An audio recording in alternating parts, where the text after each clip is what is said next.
once a year on a tax regime. Each and every one of you have paid your part.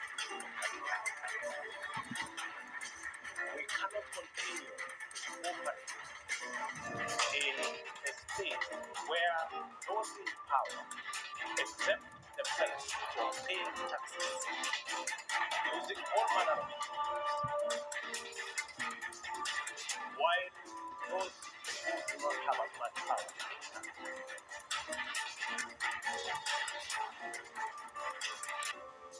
Welcome to Kenya. Beautiful wildlife, beautiful people, incredible resources, incredible mineral, incredible wildlife that you get to see. But today, let's talk about Kenya budgeting.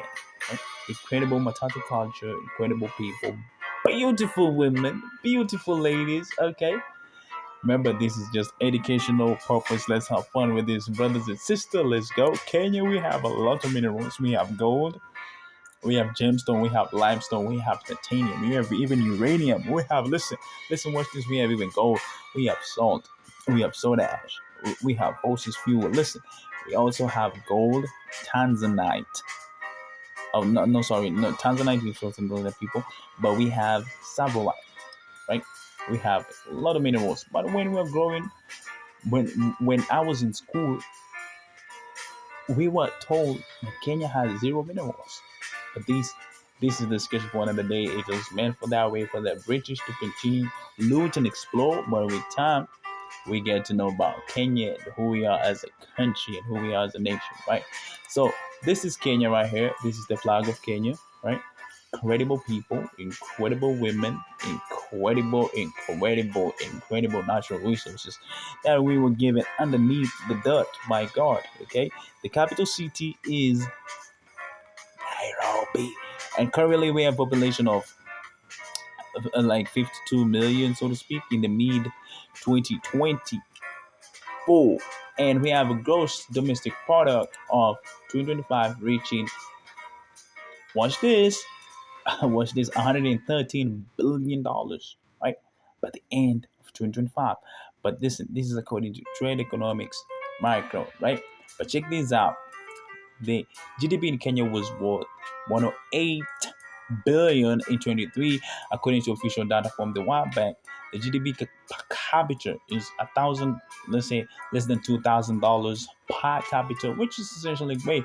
But there is this thing that I want to talk to you about IMF and World Bank. Listen, if IMF and World Bank releases a report about how good the economy is performing, personally, I won't believe that. Why? Because you're a client of them. And as a client, they're looking for testimonials. They're looking for testimonials. So they will use you as a testimonial. Kenya economy is not doing well. Rest assured. Why am I saying it? Because for every 100 shilling, right, 80 shilling, or let's use in dollars. For every $100 collected in tax, we use $80 to $90 to service that. Okay, and then the budget primarily is made tailored to pay for current expenditure, no development. Current expenditure, no development. Right. This is why if you live in Kenya, you will feel the heat about how much money has been borrowed, but it doesn't translate to how much money has been reinvested in terms of its development, in terms of road, right? In terms of, in terms of food and all that type of stuff, right? But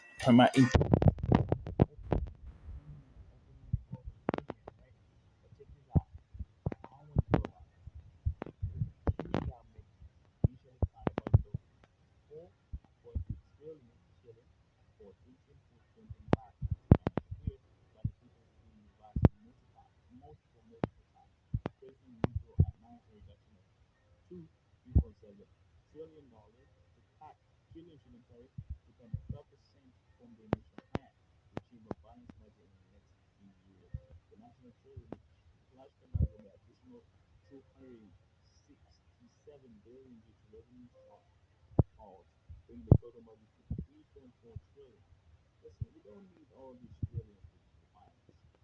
Okay? But check this out. This way, nothing is heated.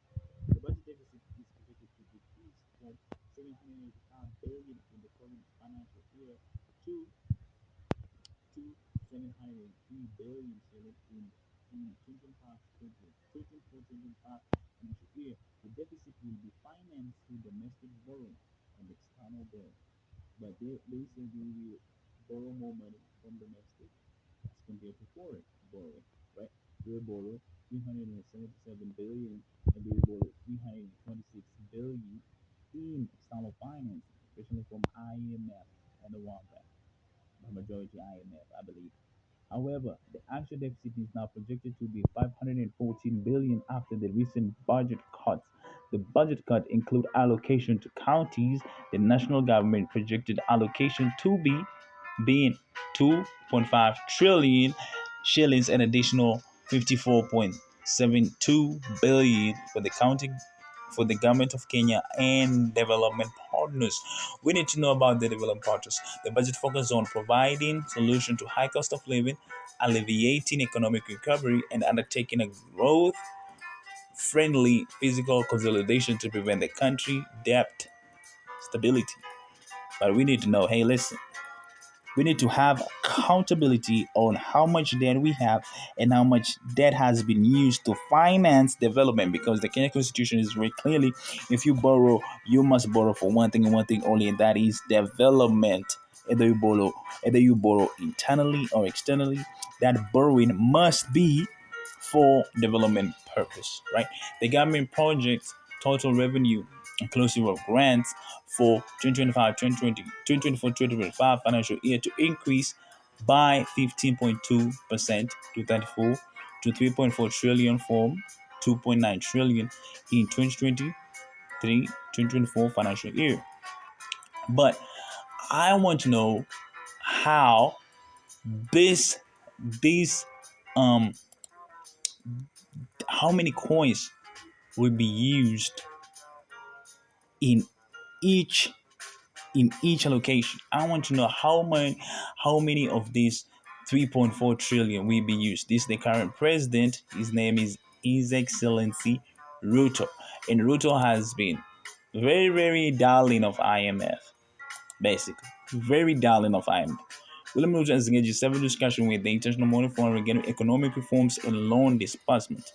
Following the withdrawal of finance with 2024, which proposed a tax hike and forced widespread protests, Ruto spoke by phone with IMF chief Chris Kristalina, right?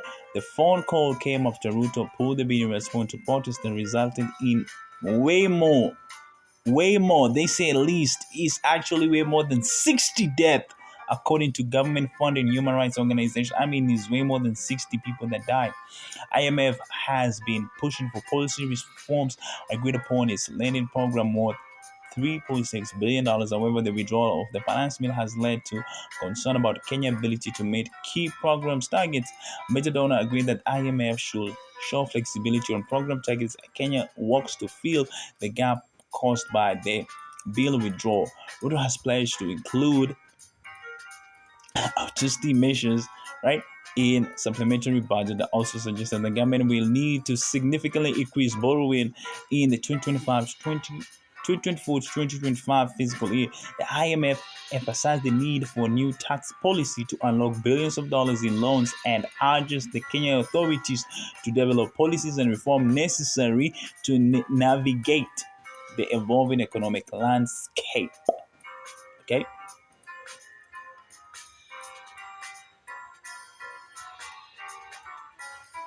Okay, listen, listen, this is crazy. In a recent statement, Jubilee Party Secretary, Jeremiah Kioni criticized Ruto for adopting a contradictory stance for publicly, publicly, publicly criticizing the IMF and World Bank while simultaneously engaging those institutions in diplomatic and financial discussion. I mean, listen, IMF, they're in the business of loans. They're in the banks. But check this out. The reason is to give people loans, that will hurt the economy. I mean, look at country like Kenya, right? We have so many, so many, right? We have so many ways that we can utilize and we can fund our resources, right? We have many companies that can be state owned. We can even have a state bank, right? We can even have a state bank. Okay, let me know how you feel about this. All this is purely educational. Okay, we can basically have the minerals that we use, we can fund. I mean, we can set up a gold processing plant with our resources. We can set up a uranium, okay, board. We can sell our uranium at premium prices, right? Just like the other partners in the world, we can literally seek revenue in terms of tea export, in terms of coffee export, in terms of, hey, we have tourism. How much money does the government make from tourism? And we increase that, okay? We have tea and we have coffee. We don't need to ship uh, the youth, okay? Oversee jobs. I mean, we can focus on creating jobs here. We can focus on creating each year.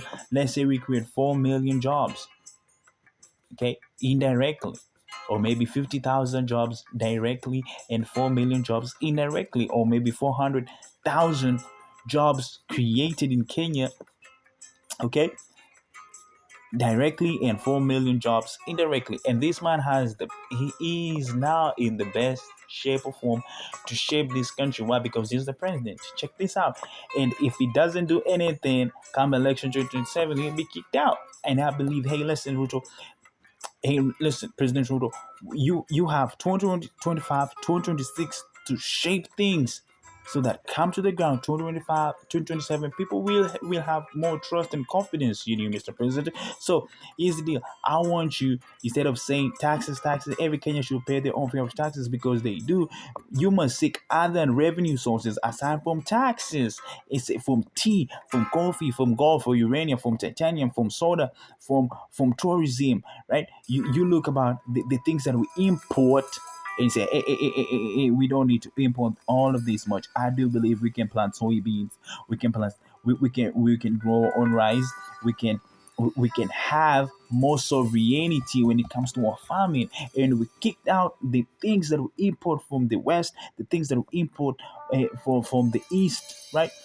In terms of food aid, which is the worst form of aid, food aid, okay? And we say, hey, listen, we can plant soybeans, we can plant our own rice, we can plant our own sugar, right? We can plant our own pyrethrum, we can plant our own tea. How about we set up a chocolate factory here in Kenya where we process it and we ship this chocolate to any country that needs, right? So that be for the same Kenyan budget, we should really be focusing on, hey, let's not focus even on adding more taxes. Let's focus on, hey, these foreign companies that come to do business here, let's focus on taxing them heavy to the brim, okay? So that we make sure the company that look for oil and drill in terms of gold, titanium, uranium, we can say, hey, listen, if you're not planting a farm here, you have no business being here. So with that being said, I'll see you guys in the next one. Peace and love.